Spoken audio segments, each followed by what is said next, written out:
Welcome to Zim's Beer Review, a YouTube and podcast production presented by Anchor.fm.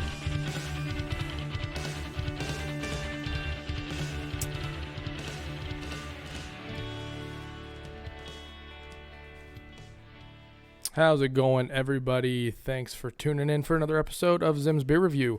I'm your host, Garrett Zimmer. We are officially starting our Hop Valley series that was teased on Instagram. If you saw it, we are going to be doing a series of Hop Valley beers over the next 5 weeks. We'll be doing one beer per week from most of them are from their stash line of beers. You'll learn more about that throughout the coming weeks and today's episode. But we're going to be doing Hop Valley Brewery. So Hop Valley Brewery actually started in Eugene, Oregon, which is my hometown. They were founded in 2009. They started in Eugene, and they currently have locations in Eugene and in Springfield, which are, almost the same town. They're practically connected. So they're in the Willamette Valley of Oregon in Eugene there. And generally, I do a background on the breweries on my reviews. I'll give you more information about the breweries. For the Hop Valley series, I'm actually not going to dive so much into Hop Valley as a brewery as I am going to dive more so into the beers themselves, just because we're going to be doing 5 of them. And if I don't talk more about the beers, we're going to end up just talking about the same brewery for 5 weeks in a row. So anyways, we're going to go into the beers a little bit more in depth than we would generally, and definitely more than we will into the overall brewery as a whole. So anyways, the beer we are reviewing today is Bubble Stash. Not sure if you've seen it, heard of it or not. Bubble Stash is one of their first stash line of beers that they did. Bubble Stash was actually first brewed by Hop Valley in 2012. So we're going to open this bad boy up. I can already smell it. As we're pouring it, it's super pale in color, really pale, very clear. This is an IPA, if I didn't mention that already. Most IPAs are clear, but there's been a big surge of hazy IPAs, which is just an unfiltered beer. This is clearly filtered. You can see it's very clear. You can see your hands or your fingers on the other side of the glass. Hazy beer, you're not going to be able to see through it. It's exactly that. It's hazy. It's cloudy. It's been unfiltered during the brew process. So this one's like very clear. It very golden yellow in color. It smells like fruit. I don't get a whole lot of hop like blast in your nose like you might expect with an IPA. Very citrusy smell to it. Almost like a malt. Definitely smells some maltiness in this beer.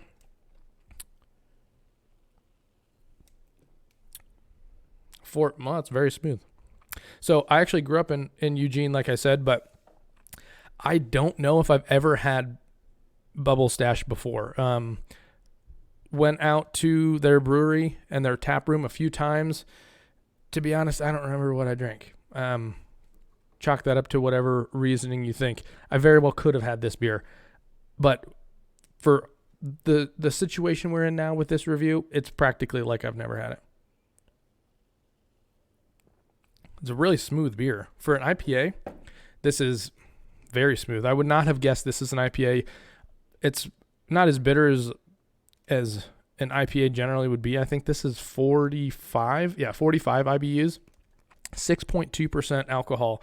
So right in line with every other IPA you'd expect at the 6% line of alcohol content there.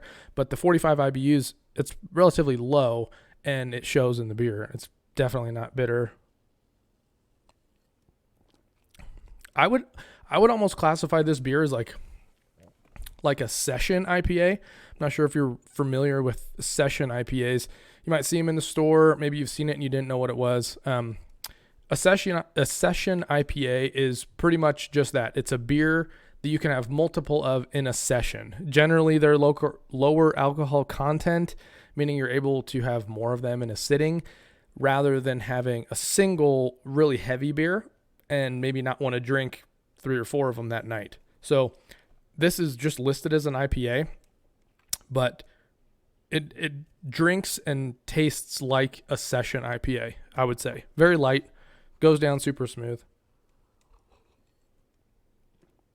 Yeah, it's very good. I would say it's on the lower end of the bitterness, and it definitely tastes that way. So, as I said before, we're going to go a little bit into the beer itself more. I'll show you a little bit more on their website here in just a second. And we pull up hopvalleybrewing.com. If you're watching the YouTube video version of the podcast, you'll see it here on screen. We have hopvalleybrewing.com. This is their homepage. They have a ton of beers. From what I can tell, it seems like they have, I would say at a minimum 25, but I'm thinking it's more than that with when you classify or bring in all their seasonal beers and varieties and one-off beers. I would say a minimum of 25 is what I was able to come up to just browsing their website here. But we'll pull up their beers here so you can kind of see. They have variety packs, which you'll see. Little bit of a tease here. We've done Bubble Stash today. We're going to be doing Citrus Mistress as well as the Cryo Stash in the coming weeks. Hopefully I can get my hands on the Divine Shine and maybe the Alphadelic IPA. I'd love to try that one. When you do a search for Hop Valley Brewing, Alphadelic is one of their main staple beers. It's one that they're known for sure. So I would like to try it. We don't actually get Hop Valley beers out here in Wyoming, unfortunately. So I'm unable to buy it, but hopefully we can hook that up in the next few weeks. But yeah, just scrolling through here, you can see all their different ones. Obviously this one here, Stash Exotic Beach Blonde Ale. If you've watched Tiger King, this one's not for Carol fucking Baskin. Anyways, so yeah, Bubble Stash. We're going to click on Bubble Stash here. Oh, it doesn't let us.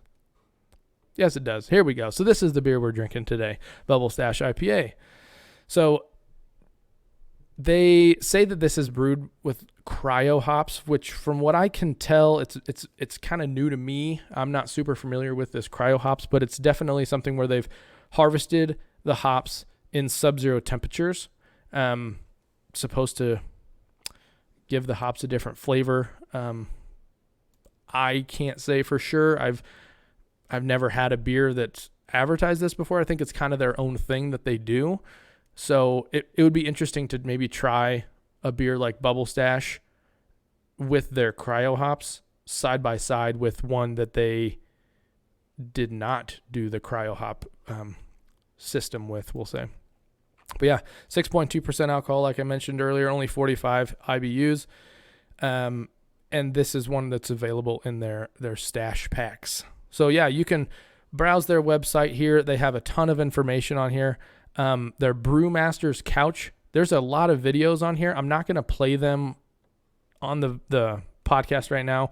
I'm going to encourage you guys to go to hopvalleybrewing.com and take a look for yourself if you're more interested. But if you scroll down on here, you'll see they have Bubble Stash, Divine Shine, Citrus Misses, and Alphadelic IPA. You can just click on these. If we click on Bubble Stash, there's a little quick video with the brewmaster himself kind of doing a little bit of a breakdown of the beer when they first made it, the flavors you might get, and a little bit of a backstory on the beer itself, which is kind of cool. So I encourage you to go to their website, check this out for sure. If you're interested in learning more about Hop Valley. And yeah, so thank you guys for tuning in for another episode. I was only able to get one of these beers. A buddy of mine sent these to me to review, and he sent a variety of beers. Shout out to Andrew. Thanks, buddy. But he only sent me one Bubble Stash, and I'm a little bit disappointed in that. This is a beer that I would definitely go out and buy. I really enjoyed this beer for an IPA. I mean, you could classify this as an IPA. I mean, obviously, but it's more of just a pale ale. The IPA tends to lead to more of a hop characteristic and a higher bitterness is what people generally associate with an IPA, and this totally doesn't have that. It's definitely an easy drinking pale ale, a session IPA. Like I mentioned, I thoroughly enjoy this. Kind of bummed that I only have one to drink. But as I said before, check out hopvalleybrewing.com if you're interested in knowing more. And if you want to follow more of our videos, you can check out our YouTube channel. We got all of our reviews up there, going back for a few years on here. And follow us on Twitter. If you're interested, you can check us out on Twitter. And then if you're watching the YouTube version of the podcast and you want to find us on an audio version exclusively, you can do that. If that's the preferred way for you to listen to your podcast and get these reviews, you absolutely can. So just check us out on Spotify, Apple Podcasts, Google Podcasts. We're available anywhere that you would find podcasts. And as always, please follow us on Instagram. We'll be posting all of our upcoming beer reviews, current beer reviews, and links to the YouTube videos themselves. So if you're interested and you want to catch up that way, you can go back through all of our Instagram posts and find all of our old videos. So anyways, thank you guys for tuning in for another episode. We will have another Hop Valley beer episode in a week. So if you're interested, follow up in a week. And as always, have a beer.